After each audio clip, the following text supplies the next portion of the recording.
Hola, hoy nos vamos a meter de lleno en el corazón de nuestra biología, la genética. Tenemos unos apuntes de psicobiología muy interesantes. Hola, sí, un tema apasionante. El foco principal, las mutaciones. Esos cambios en el ADN que, pueden causar enfermedades, pero, ojo, también son el motor de la evolución de la diversidad. Exacto. Nuestra idea hoy es desgranar qué son, cómo se clasifican y, sobre todo, cómo esas alteraciones, a veces pequeñísimas, en genes y cromosomas, pues pueden tener efectos enormes. Efectos en cómo somos, en cómo funcionamos, ¿no? En el fenotipo. Eso es, vamos a ver desde cambios de una sola letra hasta, reorganizaciones de cromosomas enteros. Y veremos ejemplos, síndromes, rasgos. Vamos a ello. Perfecto. Y es que entender esto es fundamental, de verdad. Nos da claves sobre enfermedades, sí, pero también sobre por qué somos distintos unos de otros. La variabilidad normal, claro. Exacto. Y esa interacción tan compleja entre genes y ambiente, que casi nunca es A causa B y ya está. Hay muchos matices. Pues empecemos por el principio. ¿Qué es exactamente una mutación? Para no liarnos con otras cosas. Claro, una mutación es un cambio importante, permanente y aleatorio en la secuencia del ADN. No es lo mismo que la recombinación o la segregación. Que eso es más como barajar las cartas que ya tienes, ¿no? Justo. Las mutaciones son como erratas nuevas, erratas imprevistas, en el libro de instrucciones genético. Me gusta lo de erratas imprevistas. Vale, ¿y cómo ordenamos estas erratas? ¿Cómo se clasifican para entenderlas mejor? Pues hay varias maneras, y son útiles. Por ejemplo, por su causa.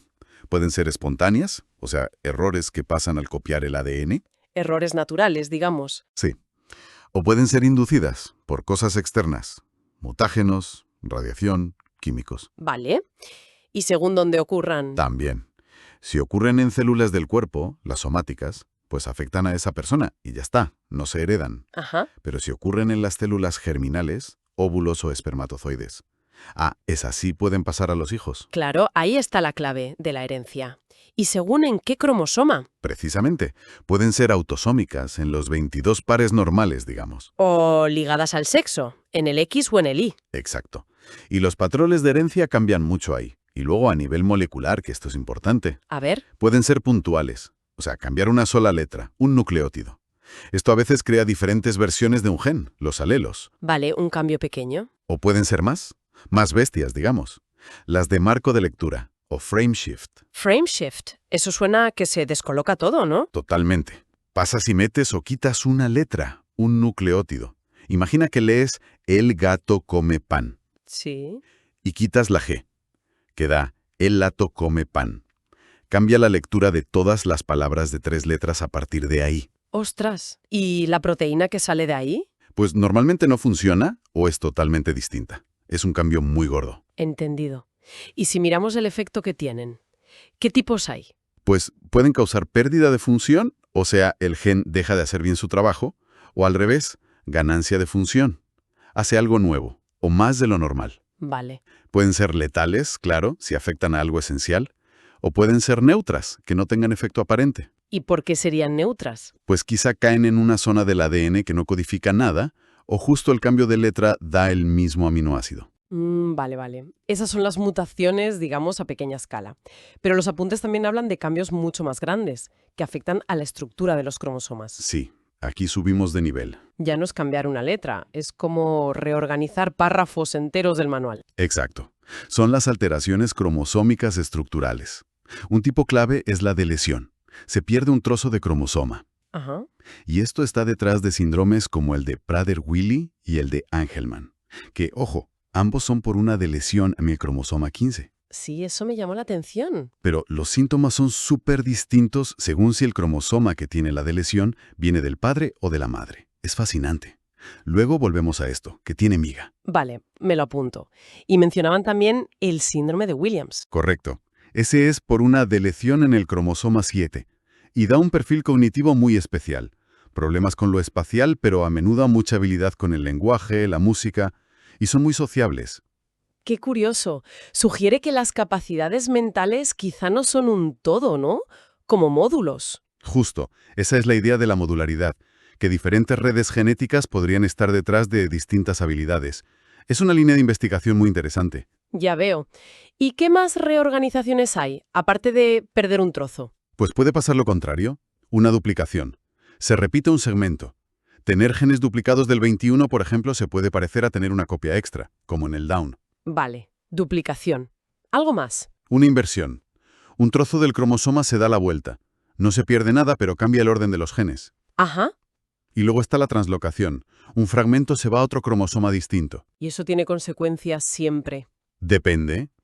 Hay un tipo, la translocación robertsoniana, que es curiosa. Afecta a unos cromosomas específicos que tienen un brazo muy corto, los acrocéntricos. ¿Qué les pasa? Pues que dos de ellos se pueden fusionar por el centro, por el centrómero, y pierden esos bracitos cortos que no suelen llevar información vital. Entonces la persona tiene menos cromosomas, pero está bien. Puede ser portadora sana, sí, con 45 cromosomas en vez de 46, pero uno es esa fusión. El problema viene al hacer óvulos o esperma. Ah, claro. Ahí se puede liar al repartir. Exacto.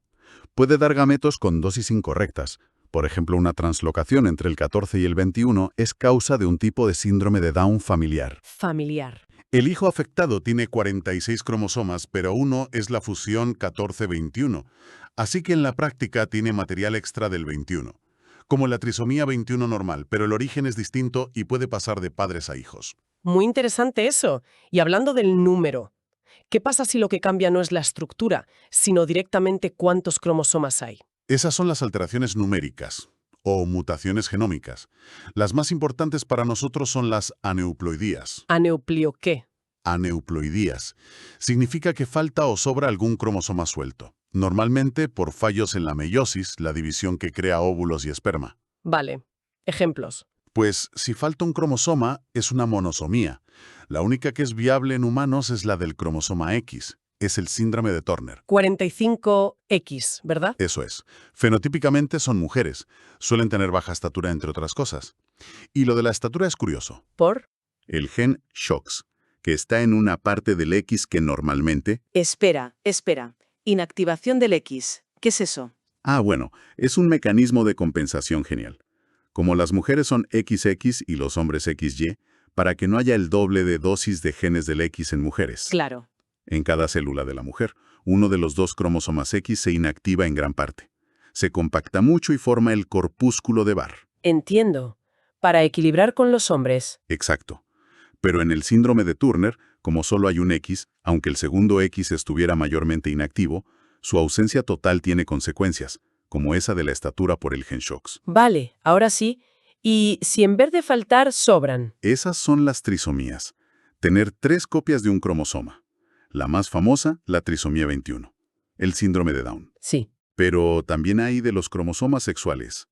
El síndrome de Klinefelter, por ejemplo, 47XXY. ¿Son hombres? Fenotípicamente hombres, sí, pero con rasgos particulares, como infertilidad, a veces ginecomastia. Luego está el 47XXY o el 47XXX en mujeres. Vale. Oye, volvamos un momento a Prader-Willi y Angelman. Me quedé con la intriga. Misma deleción, cromosoma 15, pero síndromes distintos según si viene del padre o de la madre. ¿Cómo puede ser? Aquí entra un concepto súper importante, la impronta genómica, o imprinting. Impronta. Suena a sello. Pues es algo así. Es un fenómeno epigenético. O sea, no es un cambio en la secuencia de ADN, sino como marcas químicas que se ponen sobre el ADN. ¿Y qué hacen esas marcas? Pues etiquetan ciertos genes para que estén activos o inactivos, dependiendo de si los heredaste de tu padre o de tu madre. Anda, ¿en serio? Sí, en esa región concreta del cromosoma 15 hay genes que solo se expresan si vienen en la copia paterna y otros que solo se expresan si vienen en la materna. Están como silenciados en la otra copia. ¡Ah! Claro. Entonces, si tienes la deleción en el cromosoma 15 que te dio tu padre... Pierdes los genes que solo funcionaban desde esa copia paterna. Y eso causa el síndrome de Prader-Willi, con hipotonía al nacer, problemas para comer y luego más tarde mucha hambre, obesidad. Vale.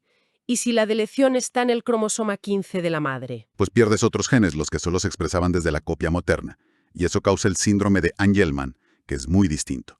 Retraso mental severo, problemas de movimiento, epilepsia, un comportamiento muy característico como risa fácil. Increíble. O sea que necesitas las dos copias, la paterna y la materna, no solo por tener dos alelos, sino porque cada una aporta información activa diferente en esa zona. Justo eso. Necesitamos la contribución complementaria de ambos progenitores. Fascinante. ¿Y esto de la impronta siempre implica una deleción para que se vea el efecto? No necesariamente. A veces pasa otra cosa rara. La disomía uniparental. ¿Disomía? ¿Qué? Uniparental. Significa que heredas las dos copias de un cromosoma, en este caso el 15, de un solo progenitor, en vez de una de cada uno. ¡Ostras! ¿Y eso cómo pasa? Por errores en la meiosis también. Si, por ejemplo, heredas los dos cromosomas 15 de tu madre y ninguno de tu padre. A ver. Aunque no haya deleción, te falta la contribución activa de los genes paternos de esa región improntada, y el resultado es Prader-Willi, también. Alucinante. La impronta demuestra que no solo importa qué genes tienes, sino de quién vienen y si están encendidos o apagados. Totalmente. Es un nivel más de complejidad en la regulación genética. Entendido. Bueno, hemos cubierto alteraciones grandes de cromosomas, pero muchas veces un rasgo o una enfermedad depende de un solo gen, ¿no? Lo que llamamos herencia mendeliana. Exacto. Esos casos siguen patrones más predecibles, los que describió Mendel. Se estudian mucho con árboles genealógicos, los pedigrís. Y dependen de si el gen está en un autosoma o en un cromosoma sexual, y si es dominante o recesivo, ¿verdad? Justo. Esos son los factores clave. ¿Podemos repasar rápido esos patrones con algún ejemplo de los apuntas? Claro. A ver, autosómica dominante. El rasgo aparece en todas las generaciones. Con heredar una sola copia del alelo mutado, ya se manifiesta. ¿Cómo? Pues mencionaban la predisposición a problemas del lenguaje ligada al gen FOXP2 en aquella famosa familia CAE. O el síndrome de fase adelantada del sueño, esos que son supermadrugadores. Vale. ¿Y la recesiva? Autosómica recesiva. Necesitas las dos copias del alelo mutado para que se vea el rasgo. Si solo tienes una, eres portador, normalmente sano. ¿Y puede saltar generaciones? Eso es. Ejemplos clásicos. La fenilcetonuria, la PKU. O algunas formas de obesidad muy severas por mutaciones en el gen de la leptina, por ejemplo. ¿Y la ligada al sexo? Que suele ser al X. Sí. La más común es la ligada al X recesiva. El gen está en el cromosoma X. Afecta mucho más a los hombres XY. Claro, porque solo tienen un X. Exacto. Si heredan ese X con el alelo recesivo, lo manifiestan. Las mujeres XX necesitarían heredar dos copias mutadas, una de cada progenitor, lo cual es más raro. Ellas suelen ser portadoras. Normalmente sí. Ejemplos típicos: la hemofilia, el daltonismo y el síndrome del X frágil, que es una causa importante de discapacidad intelectual hereditaria. Perfecto. Creo que los patrones quedan claros. Ahora, si te parece, conectemos todo esto con ejemplos más concretos que dan los apuntes sobre genes y su influencia en cómo somos, en nuestra conducta. Empecemos por algo muy básico. ¿Cómo nos hacemos hombres o mujeres? La diferenciación sexual, sí. Ahí el gran protagonista es el gen SRI. Está en el cromosoma Y. Solo en el Y. Solo en el Y. Si está presente y funciona bien, actúa como un interruptor maestro. Pone en marcha una cascada de otros genes, como el SOX9. Que está en otro cromosoma, ¿no? El 17, creo. Sí, en el 17. Y toda esa cascada lleva a que las gónadas indiferenciadas se conviertan en testículos. Y los testículos producen testosterona. Exacto. Y la testosterona ya se encarga de masculinizar el resto del cuerpo durante el desarrollo fetal y en la pubertad. Entonces, si falla el SRI en un individuo XY, Pues aunque tenga cromosomas XY, si el SRI está mutado o se ha perdido, no se forman testículos. Y el desarrollo por defecto es femenino. y al revés, si el SRI se cuela en un cromosoma X de un individuo XX. Podría darse un desarrollo masculino. Sí. Aunque suelen ser infértiles porque les faltan otros genes del Y. Pero no basta con tener testículos y testosterona, ¿verdad? Mencionaste antes algo. No, claro. El cuerpo tiene que poder escuchar a esa testosterona. Y ahí entra el síndrome de insensibilidad a los andrógenos, que antes se llamaba feminización testicular. ¿Qué pasa ahí? Son individuos XY, tienen SRI, tienen testículos, producen testosterona, pero su cuerpo no reacciona a ella, ¿Por qué? por una mutación en el gen del receptor de andrógenos. Ese gen está en el cromosoma X, curiosamente. Si el receptor no funciona, la testosterona es como si no estuviera. Y el fenotipo externo es femenino. Qué curioso. Y el caso contrario, exceso de andrógenos. También pasa en la hiperplasia adrenal congénita. Es autosómica recesiva, por mutaciones en el gen CYP21 normalmente. ¿Y qué causa? Un fallo en una enzima de las glándulas suprarrenales. Hace que se produzcan menos cortisol y aldosterona, y se desvíe la producción hacia los andrógenos. Hay un exceso de andrógenos. ¿Y eso qué efectos tiene? Pues en mujeres XX, ese exceso de andrógenos durante el desarrollo fetal puede masculinizar los genitales externos. Los internos son femeninos, pero externamente puede haber ambigüedad. Madre mía, qué complejo es todo esto de la diferenciación. Desde luego. Cambiando de tema, nuestros horarios de sueño. Eso de ser alondra o búho, ¿eso está en los genes? Pues sí, y mucho. Tenemos un reloj biológico interno en el cerebro, en el núcleo supraquiasmático. El que marca el ritmo circadiano, de unas 24 horas. Ese mismo. Y ese reloj funciona con una maquinaria de genes. Genes como PER, Period, CRIC, Cryptochrome, CLOCK, CK1, Casein Kinase 1. Vaya nombres. Son los engranajes moleculares del reloj. Y claro, si hay mutaciones en estos genes, pues el reloj se desajusta. ¿Y da síndromes concretos? Sí, por ejemplo, mutaciones en PER2 o CK1 delta pueden causar el síndrome de fase adelantada del sueño, ASPS. Es dominante, ¿Y qué les pasa? pues que su reloj interno va mucho más rápido, se duermen muy pronto por la tarde-noche, tipo 7 u 8, y se despiertan de madrugada a las 3 o 4. Son los ultramadrugadores. Anda. Y al revés, los que no se pueden dormir hasta las tantas. El síndrome de fase retrasada del sueño, DSPS. Ese parece más complejo, poligénico, pero se ha implicado una variante en el gen PER3. Su reloj va más lento, les cuesta dormirse antes de las 2 o 3 de la mañana y les cuesta horrores levantarse temprano. Me suena. ¿Y hay más trastornos del sueño, con base genética? Sí, mencionan otros más graves. El insomnio familiar fatal, por ejemplo.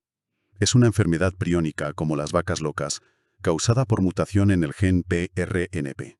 Priónica. ¿Y da insomnio? Sí, un insomnio intratable, que lleva a un deterioro neurológico rapidísimo y fatal. Es dominante, pero muy rara, afortunadamente. Y luego está la narcolepsia. Que se duermen de repente, ¿no? Y tienen cataplegia. Exacto. En perros se vio que era recesiva por mutación en el receptor de una sustancia llamada hipocretina u orexina. En humanos es más complejo, a menudo parece autoinmune. Se pierden las neuronas que producen hipocretina. ¿Y qué hace la hipocretina? Es clave para mantener la vigilia y regular bien las transiciones sueño-vigilia, sobre todo el sueño REM. Su falta causa la somnolencia diurna y la cataplegia, esa pérdida brusca de tono muscular con las emociones. Entendido. Oye, ¿y la obesidad? Siempre está el debate. ¿Es culpa nuestra o hay algo más? ¿Qué dice la genética? Pues dice que, aunque el estilo de vida es importantísimo, claro, hay casos donde la genética tiene un peso enorme. Existen formas de obesidad severa que son monogénicas, de herencia autosómica recesiva. ¿Por mutaciones en qué genes? Uno clave es el de la leptina. La leptina es una hormona que producen las células grasas y le dice al cerebro estamos saciados, para de comer. Ajá. Pues hay ratones, los ovo, que tienen mutado el gen de la leptina, no la producen, y son enormemente obesos porque nunca se sienten saciados. Y se han encontrado casos raros en humanos con mutaciones similares. ¿Y si el problema no es producirla, sino detectarla? También pasa. Los ratones Dubdut tienen mutado el receptor de la leptina en el cerebro. Producen leptina, pero el cerebro no la oye. Y también son muy obesos. Y también hay casos humanos. ¿Algún otro gen importante en obesidad monogénica? Sí, el del receptor de melanocortina 4, el MC4R. Mutaciones en este gen son una de las causas más comunes de obesidad monogénica en humanos. Causa mucha hambre, hiperfagia y obesidad desde la infancia. O sea que la biología de la regulación del peso es compleja y tiene puntos críticos genéticos. Sin duda. No todo es fuerza de voluntad, ni mucho menos. Y ya para ir terminando con los ejemplos, neurotransmisores, serotonina, dopamina, claves para el ánimo, la motivación, la conducta, ¿también influidos por genes? Totalmente. La genética influye en cuánto se produce, cómo se transporta, cómo se recaptura de la sinapsis, cómo funcionan los receptores, en todo el ciclo. Hablemos de la serotonina. Se asocia a depresión, ansiedad, agresividad. Sí. Y aquí hay un ejemplo muy famoso de interacción gen-ambiente, Es un polimorfismo, una variación común, en el gen que codifica el transportador de serotonina, el SERT o 5-HTT. ¿Qué variantes hay? Básicamente, una versión larga, L, y una corta, S, del promotor del gen, la zona que regula cuánto se expresa. La variante corta produce menos transportador. ¿Y eso qué implica? Pues lo interesante es que parece que portar el alelo S, sobre todo si tienes dos copias, genotipo SS, no causa depresión por sí mismo, pero sí aumenta el riesgo de desarrollarla si te enfrentas a eventos vitales estresantes, maltrato infantil, pérdidas. Ah, o sea, el gen da una vulnerabilidad, pero necesita el empujón del ambiente. Exactamente. El alelo L, en cambio, parecería conferir más resiliencia frente a esos mismos estresores. Es un ejemplo canónico de interacción GA, gen por ambiente. Fascinante. ¿Algún otro gen relacionado con serotonina y conducta? La enzima MAOA, monoamino oxidasa A, que degrada la serotonina. Variantes de baja actividad de la MAOA también se han relacionado con mayor agresividad, sobre todo en respuesta a provocación o si hubo maltrato infantil. Otra interacción GA. Vale. ¿Y con la dopamina? Que está más en la motivación, la recompensa. Pues también hay polimorfismos estudiados. Uno en el gen del receptor D4 de dopamina, DRD4. Hay variantes con diferente número de repeticiones de una secuencia. ¿Variantes largas y cortas? Algo así. Y las variantes largas, con 7 o más repeticiones, se han asociado con el rasgo de personalidad de búsqueda de sensaciones o búsqueda de novedad. Gente más aventurera, digamos. Sí, que busca más estímulos nuevos, intensos. También se ha relacionado con mayor riesgo de TDAH, trastorno por déficit de atención hiperactividad, y con mayor propensión a adicciones. Interesante. ¿Algún otro gen ligado a dopamina y TDAH? El gen del transportador de dopamina, DAT1 o SLC6A3. Ciertas variantes también se asocian con TDAH. Tiene sentido, porque muchos fármacos para el TDAH actúan sobre este transportador. Queda claro que la genética está metida hasta la cocina en cómo funcionan nuestros neurotransmisores y, por tanto, en nuestras tendencias de ánimo y conducta. Desde luego. Aunque siempre recordando la complejidad y la interacción con el ambiente. Muy bien. Entonces, si tuviéramos que recapitular esta inmersión basada en los apuntes, hemos visto que las mutaciones son cambios en el ADN, desde un puntito hasta cromosomas enteros. Sí. Son la causa de enfermedades genéticas como Down, Turner, Prader-Willi, Angelman, pero, a la vez, son la materia prima de la evolución y de que seamos tan diversos. Exacto. La fuente última de variación. Hemos explorado cómo se heredan los rasgos que dependen de un solo gen, con esos patrones mendelianos. Y hemos visto ejemplos muy concretos de cómo genes específicos influyen en todo. Nuestra biología sexual, el sueño, el apetito. Incluso en predisposiciones de personalidad como la búsqueda de sensaciones o de respuesta al estrés, como vimos con el gen SERT. Y casi siempre destacando esa interacción con el ambiente. No es un destino escrito en piedra. Para nada. Yo creo que la palabra clave que resume todo esto es complejidad. No somos un reflejo simple de nuestros genes. No. Hemos visto la importancia de cómo se regulan los genes, el SRI activando a otros, de la epigenética como la impronta, donde importa si el gen viene del padre o la madre, y de esa danza constante con el entorno. La genética nos da una base, unas tendencias, pero el resultado final es mucho más intrincado. Y esto nos deja pensando, ¿no? Si tantas cosas de quiénes somos, desde a qué hora nos entra el sueño, hasta si somos más o menos propensos a la ansiedad o a buscar riesgos, tienen una base genética tan detallada, que nos dice eso sobre nosotros mismos, sobre nuestra identidad, sobre el libre albedrío. ¿Cuánto es biología y cuánto es, voluntad o circunstancia? Es la gran pregunta, ¿verdad? Una pregunta que va más allá de la genética pura, pero que estos